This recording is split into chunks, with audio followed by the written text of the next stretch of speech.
monde, j'espère que vous allez bien, bienvenue sur RL. Donc pour la vidéo d'aujourd'hui, on va faire une coupe un peu particulière. Notre modèle avait rasé les côtés il y a 1 an, donc du coup on a vraiment un effet de 2 longueurs.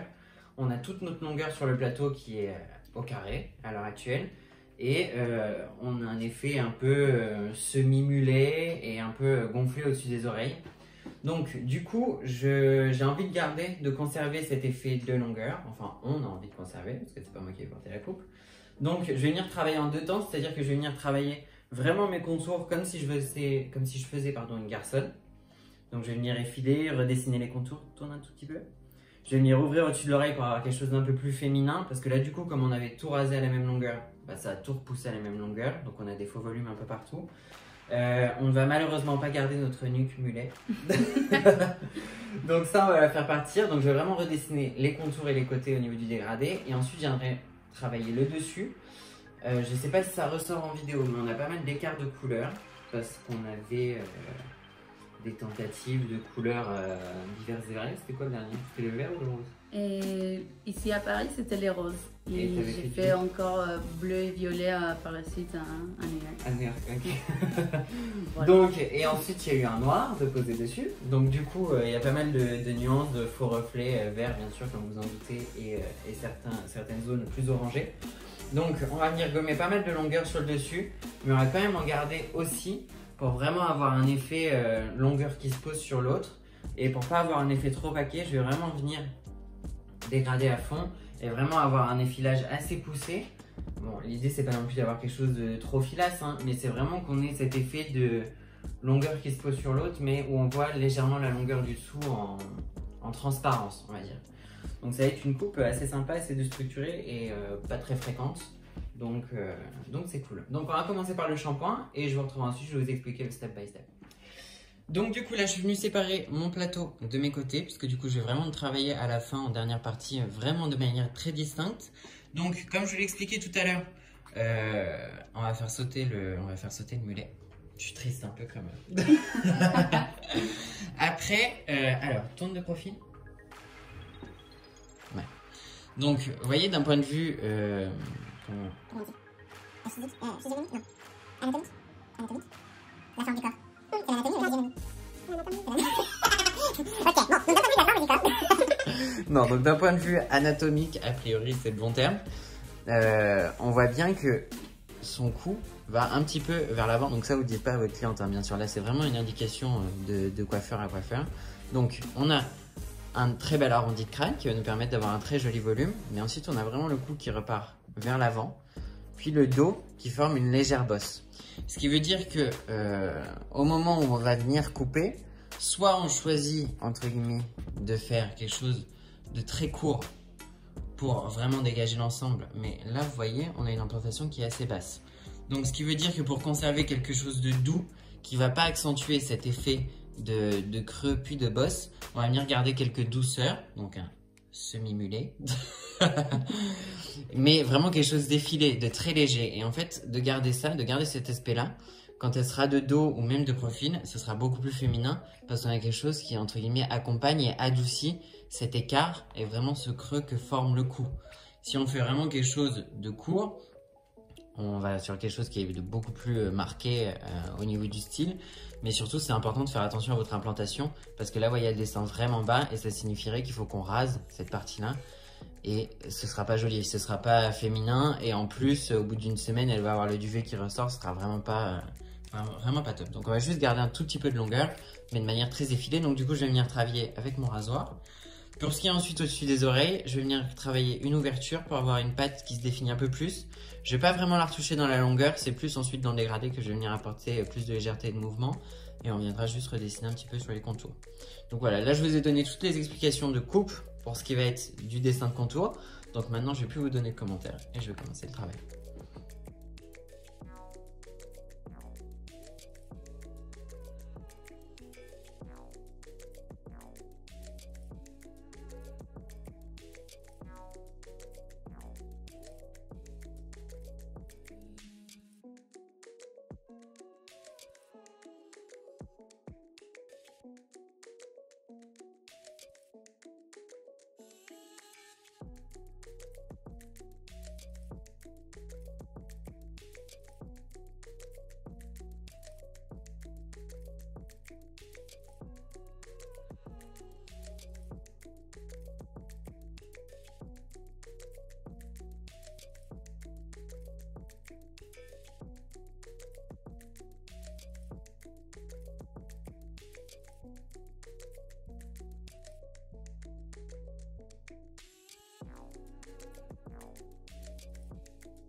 Donc maintenant que nos contours sont faits, ce que je vais venir faire, c'est que je vais venir retravailler tout le dégradé, mais vraiment de manière piquetée, de manière assez intense pour vraiment avoir un pré-effilage. L'idée c'est vraiment d'avoir quelque chose de plutôt plat, parce que du coup comme on est quand même sur une longueur intermédiaire, l'objectif, je ne sais pas si je l'ai vu au début, mais c'est de le laisser repousser. Donc c'est de recadrer un peu les deux pour avoir quelque chose de plus cohérent aussi. Donc évidemment, ce qu'on ne veut pas, c'est que si un jour, comme elle bosse en cuisine, elle a envie d'attacher le dessus et de basculer le reste derrière les oreilles par exemple, qu'elle n'ait pas un effet champignon sur les côtés, avec un côté trop arrondi. Donc il faut vraiment qu'on apporte du dégradé et de la légèreté pour que ce soit fluide, le plus plat possible, et qu'elle ait le moins besoin de se coiffer à la maison, même si elle part en se laissant sécher les cheveux naturels, qu'elle ne se retrouve pas avec un effet boule sur les côtés. Donc, je ne vais pas venir utiliser d'angle particulier, peut-être plutôt légèrement vers l'extérieur, pour quand même garder de la fluidité sur mon contour, de la fluidité que j'ai apportée au rasoir. Et ensuite, je vais venir tout travailler en piquetage, et je reprendrai à la fin, peut-être en effilage, soit avec le ciseau droit, soit avec le sculpteur.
Donc, comme vous avez pu le voir, pour ce qui est du dégradé, j'ai vraiment pas pris d'angle précis. J'ai plus fait en piquetage de manière à apporter un maximum de fluidité et dégager quand même des longueurs différentes. Cependant, je veux vraiment avoir quelque chose de plat sur les côtés, je veux vraiment pas que ça regonfle. Donc je vais venir reprendre toutes mes pointes en piquetage avec le sculpteur pour vraiment avoir quelque chose de très très fin. L'idée d'aujourd'hui, c'est pas de conserver un effet de matière, comme on le fait très souvent parce qu'on trouve ça plus joli. Là, on est vraiment sur un cheveu court. On va avoir deux longueurs qui se mélangent. Donc, il faut vraiment avoir un maximum de fluidité. Bien sûr, il ne faut pas partir dans l'excès. Il ne faut pas trop effiler non plus. Parce que je vous rappelle que quand on effile, on coupe, on va dire, un cheveu sur deux. Donc, plus vous créez de cheveux courts, et plus vous créez de tuteurs pour avoir du volume. Donc on ne va pas à la racine, on fait vraiment le piquetage pour avoir un résultat naturel et on dose son effilage pour pas avoir et un côté trop filasse pour le coup en contour et aussi pas retoucher la longueur parce que plus vous effilez et plus vous retouchez votre longueur.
Donc du coup, là je vais venir sécher mes contours, bon dégager tous les petits cheveux et voir comment ça se place.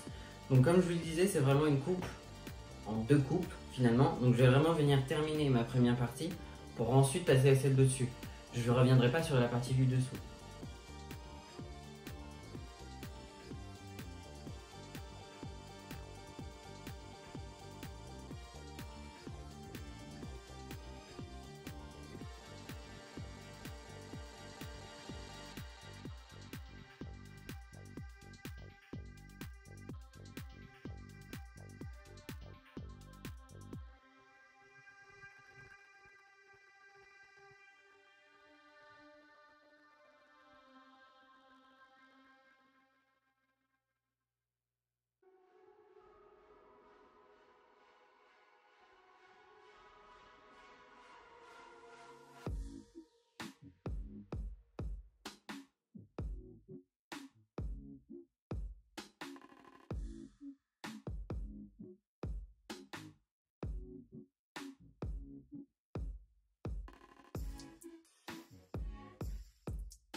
Donc maintenant on va passer à la partie du dessus.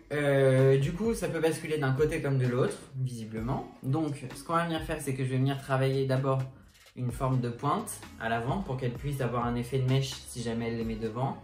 Et ensuite pour ce qui va être du dégradé, ça va être un peu comme sur les côtés. C'est un peu une coupe au feeling on va dire. Donc je vais venir évidemment remonter la longueur comme je vous avais expliqué. L'idée c'est quand même que de profil, on ait un effet de matière qui soit devant. Je ne te mets pas tout dans les yeux. Et que derrière, on ait quand même un arrondi qui se dessine. Qu'on vienne profiter. Finalement, il y aura plus, entre guillemets, de jonction derrière, d'un point de vue des volumes, que devant. Devant, ça va être vraiment déstructuré. Derrière, ça va être un peu plus harmonieux, un peu plus arrondi pour vraiment avoir un effet volume qui s'installe facilement. Du coup, je pense que sur le dessus, je viendrai travailler un dégradé légèrement vers l'extérieur, vers l'avant, pour avoir quand même conserver cet effet de mèche et avoir un maximum de dégradé. Mais je vais plus venir travailler de manière circulaire et ensuite je viendrai retoucher directement en piquetage ou en effilage pour que vraiment le tout s'harmonise bien quand ça bascule d'un côté ou de l'autre. Quand vous avez ce genre de coupe qui demande beaucoup de non-structure finalement, ce que vous faites, c'est que vous commencez par dessiner vos contours, toujours comme ça vous donne une base. Ensuite, vous travaillez globalement un dégradé habituel, des volumes habituels, et après, il ne faut pas hésiter à venir retravailler pour que vraiment l'ensemble se place bien. L'idée, c'est d'avoir une première base structurée, et ensuite, par contre, on vient tout retoucher, on vient sculpter à même la tête pour vraiment avoir quelque chose d'original et qui ne soit pas conventionnel.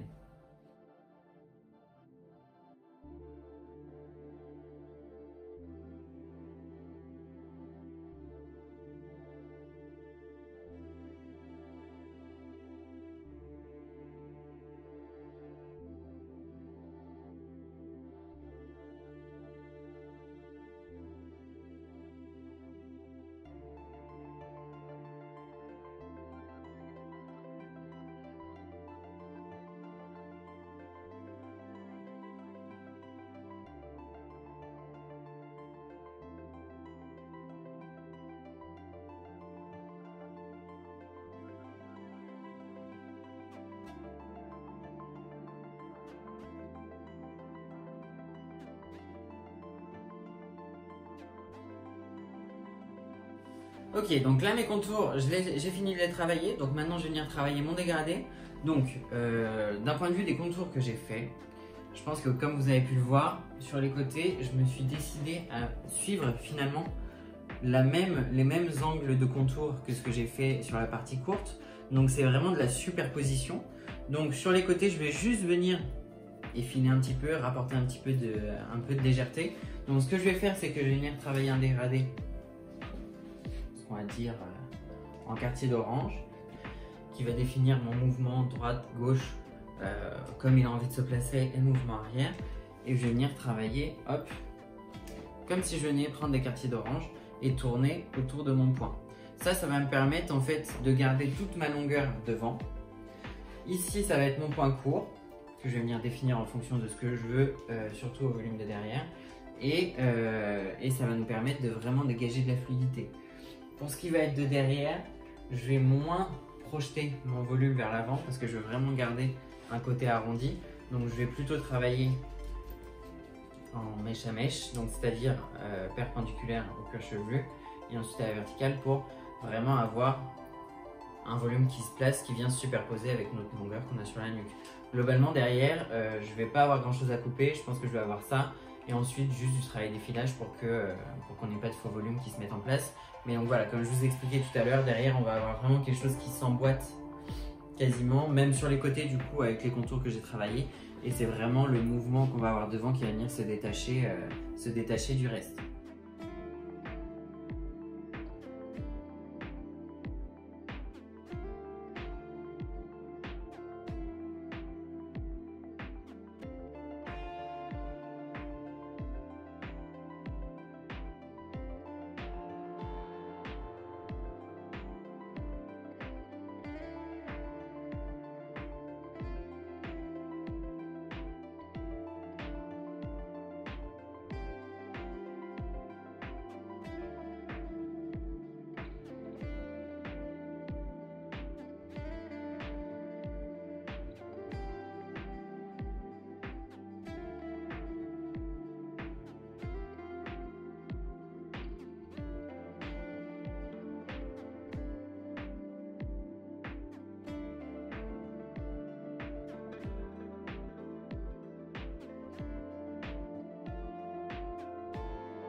Ok, donc là j'ai dessiné mon dégradé global. Maintenant je vais venir tout retravailler en effilage et structurer mes volumes, sculpter mes volumes même pour que vraiment ça s'emboîte bien et qu'on ait quelque chose de fluide et de léger, peu importe de quel côté le mouvement va se décider de partir le jour du coiffage.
Donc, pour faire un coiffage un peu original qui va avec la coupe, ce que je vais venir faire, c'est que je vais venir bien sûr apporter des produits volumateurs sur un cheveu qui est fin et mou comme celui-ci.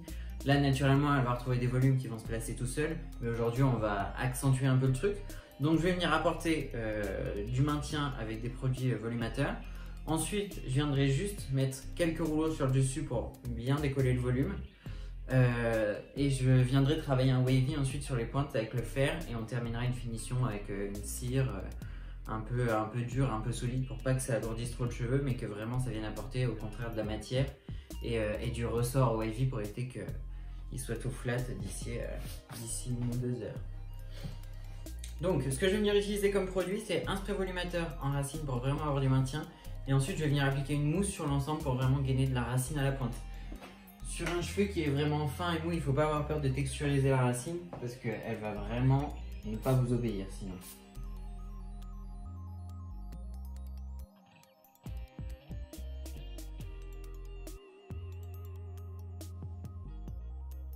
Bien sûr, quand on applique ces produits, on prend bien le temps de les répartir, que ce soit des sprays ou des mousses, pour pas avoir d'effet paquet et que vraiment le cheveu soit bien gainé sur son ensemble.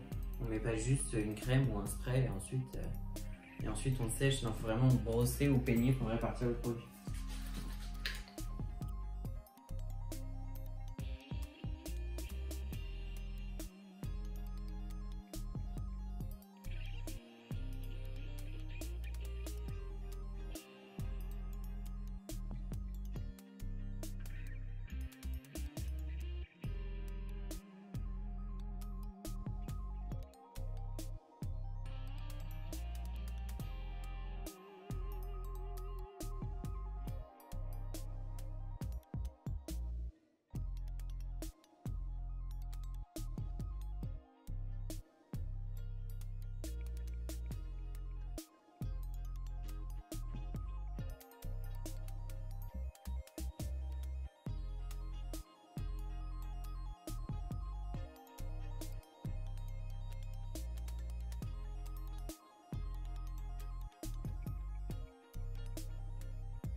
Donc maintenant, je vais venir déstructurer un petit peu mon coiffage. Je vais utiliser la Freehold, comme vous avez l'habitude de voir.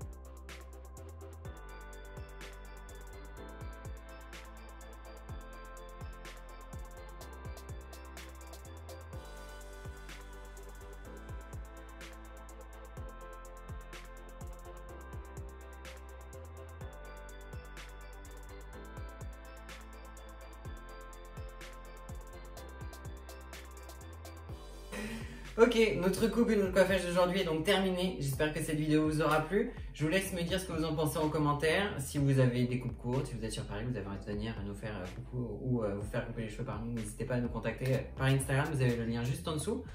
N'oubliez pas de vous abonner, d'activer les notifications si vous voulez savoir quand est-ce que ressort la prochaine vidéo et être le premier à pouvoir la voir. Et je vous dis à très bientôt sur RL. Salut!